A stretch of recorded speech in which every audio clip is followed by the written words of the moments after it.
खंडवा से है, जहां सुप्रीम कोर्ट की वकील नाजिया इलाही के खिलाफ मुस्लिम समाज के लोग मुखर हो गए हैं। कलेक्ट्रेट पहुंचकर शहर काजी और मुस्लिम समाज के लोगों ने नाजिया इलाही के खिलाफ कार्रवाई की मांग की।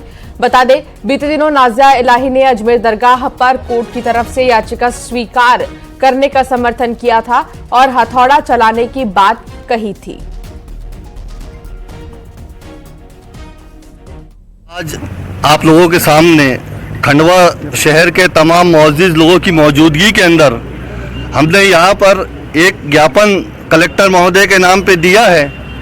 पिछले 28 नवंबर के दिन खंडवा के अंदर एक शहीदों के नाम से एक कार्यक्रम आयोजित किया गया था, जिस कार्यक्रम में बाहर से कलकत्ता से आई हुई एक खातून जो अपने नाम के आगे मुस्लिम नाम लगाती है, उसने हमारे हज़रत ख्वाजा मोइनुद्दीन चिश्ती रहमतुल्लाह अलैह की बारगाह में उनकी शान में गुस्ताखी भरे अल्फाजों का इस्तेमाल किया।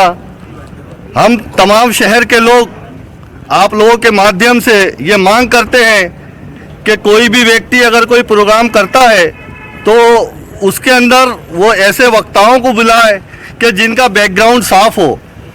वो महिला, उनके ऊपर कहीं मुल्क के अंदर कहीं जगह मुकदमे दर्ज है।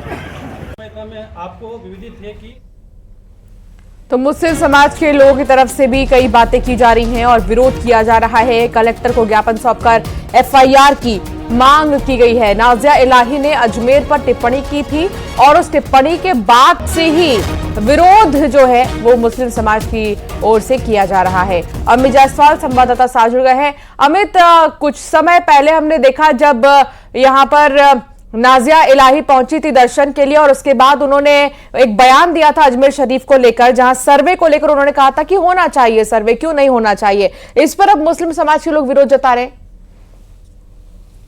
क्योंकि 28 नवंबर को जब यहाँ राष्ट्र भक्त वीर युवा मंच ने एक कार्यक्रम किया था, उसमें शामिल होने के लिए नाजिया इलाही आई थी और खंडवा के महादेवगढ़ मंदिर पहुंची थी। महादेव के दरबार में उन्होंने जो है यहाँ नतमस्तक हुई थी और उसके बाद बयान में ये जो अजमेर शरीफ का मामला जो उन्होंने उठाया था कि अजमेर दरगाह पर जो कोर्ट ने याचिका स्वीकार की है उसका समर्थन किया था और हथौड़ा चलाने की बात भी कही थी। ये जो बयान है, इस बयान के बाद अब मुस्लिम समाज मुखर हुआ है।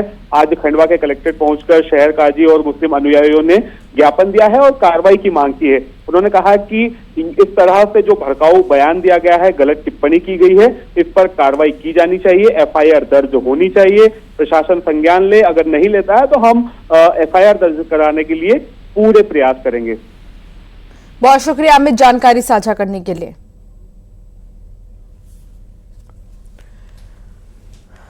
भोपाल में वक्फ बोर्ड को लेकर सियासत गर्मा गई है। राजधानी भोपाल में एक के बाद एक पोस्टर नजर आए। पहला पोस्टर मिंटो हॉल में लगा, जिसमें कि लिखा है कि वक्फ बोर्ड हटाओ, भारत बचाओ। पोस्टर पर किसी का नाम नहीं है। तो वहीं थोड़ी ही देर बाद एक और पोस्टर नजर आया जो वक्फ बोर्ड के पोस्टर के सामने लगा है। पोस्टर में लिखा, बटेंगे तो गटेंगे, एक रहेंगे तो नेक रहेंगे, बांग्लादेश वाली गलती यहां नहीं होनी चाहिए। तो दो देखिए पोस्टर जो काफी ज्यादा चर्चा का विषय बने हुए हैं। पोस्टर वॉर देखने को मिल रहा है। वक्फ बोर्ड हटाओ, भारत बचाओ, एक तरफ इस तरह पोस्टर में लिखा गया है, तो दूसरी तरफ आप देखिए क्या लिखा है।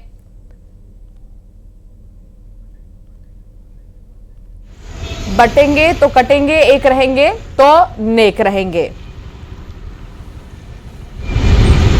राजधानी भोपाल स्थित पुरानी विधानसभा और मौजूदा समय के कुशाभाऊ ठाकरे कन्वेंशन हॉल के सामने आप देख सकते हैं एक पोस्टर लगा हुआ है जो इस वक्त चर्चा का विषय बन गया है, जिसमें लिखा है वक्फ बोर्ड हटाओ, भारत बचाओ। हालांकि ये पोस्टर किसने लगाया, किस व्यक्ति ने लगाया, किस संगठन ने लगाया, इसके बारे में इसमें कोई जिक्र नहीं है। सिर्फ एक जो पोस्टर है, बड़ा सा पोस्टर जो है वो यहाँ पर लगा हुआ है। राजभवन भी यहाँ से कुछ ही दूरी पर मौजूद है। तो ये भोपाल का काफी वीआईपी एरिया जो है वो भी माना जाता है। वक्फ बोर्ड को लेकर ज्वाइंट पार्लियामेंट्री कमेटी जो है वो बनी हुई है, उसकी लगातार बैठकें चल रही हैं, जो प्रोसीडिंग्स हैं वो भी लगातार चल रही हैं, लेकिन अभी भी कोई निर्णय आना बाकी है। पूरे देश भर से वक्फ बोर्ड को लेकर जो राय है वो मांगी गई है, लेकिन उस सबके बीच ये जो पोस्टर लगा है, इसके बाद मध्य प्रदेश में एक बार फिर से जो सियासी खलबली है वक्फ बोर्ड को लेकर वो शुरू हो गई है। चर्चाओं का बाजार गर्म हो गया है।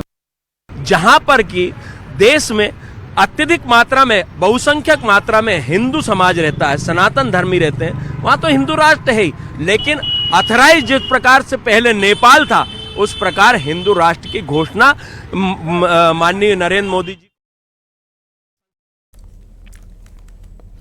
आगे बढ़ेंगे और बात करेंगे सीधी जिले की, जहां मुख्यालय से 40 किलोमीटर दूर शंकरपुर भदौरा रेलवे स्टेशन पर रेल रोको आंदोलन लगातार जारी है और भारी तादाद में लोग पटरी पर बैठकर विरोध प्रदर्शन कर रहे हैं। बता दें कि किसिंगरौली कटनी जबलपुर लाइन में आने जाने वाली रेलगाड़ियों के स्टॉपेज को लेकर विरोध प्रदर्शन जारी है।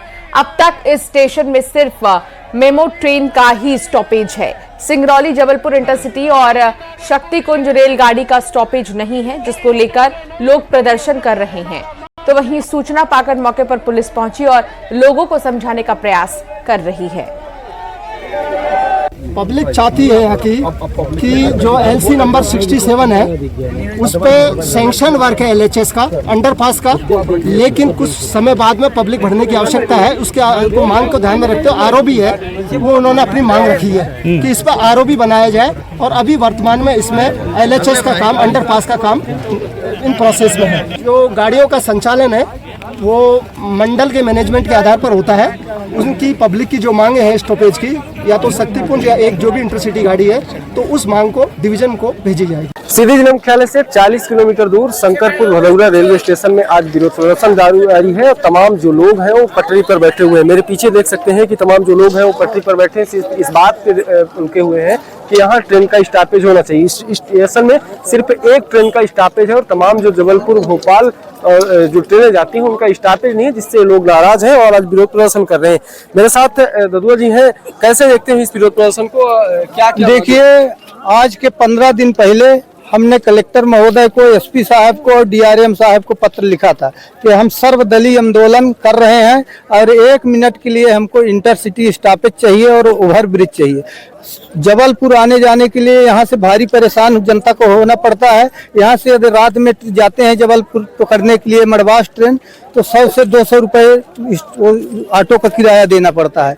और कई बार हम लोग आंदोलन कर चुके, लेकिन रेल प्रशासन से अधिकारी जो आते हैं मौखिक रूप से हम लोगों को आश्वस्त करा के चले जाते हैं। इस बार हमने लिखा था कि ट्रेन रोको आंदोलन करेंगे, तो इस बार हम लोग अपनी मांग जब तक पूरी नहीं होगी, हमारे यहाँ इंटरसिटी स्टॉपेज नहीं देंगे, तब तक हमारा आंदोलन जारी रहेगा। तो सिर्फ एक ही ट्रेन चाहिए कि और ट्रेन जो भोपाल तमाम जो अभी तो वर्तमान में हमको केवल एक ट्रेन मिल जाए, चाहे इंटरसिटी मिल जाए, चाहे शक्ति कुंज मिल जाए, 1 मिनट के लिए स्टॉपेज हमको चाहिए। यहाँ कब से परेशान है ट्रेन को?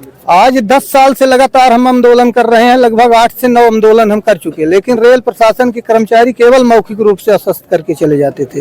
इस बार तब हम ग्रामीण जनों से बात करके मन बनाए हम लोग कि अब ट्रेन रोको आंदोलन करेंगे, तभी हमारी मांग पूरी होगी। आंदोलन के बावजूद भी अगर मान लीजिए ट्रेन नहीं रुकती, अगला रुख क्या होगा? देखिए, आज तो जब तक लिखित में नहीं देंगे और हमको तारीख बताएंगे इतने तारीख के अंदर आपके यहाँ ट्रेन रुकेगी, यदि उस तारीख के अंदर नहीं रुकती है तो फिर हम लोग चक्का जाम आंदोलन करेंगे और फिर नहीं मानेंगे हम लोग।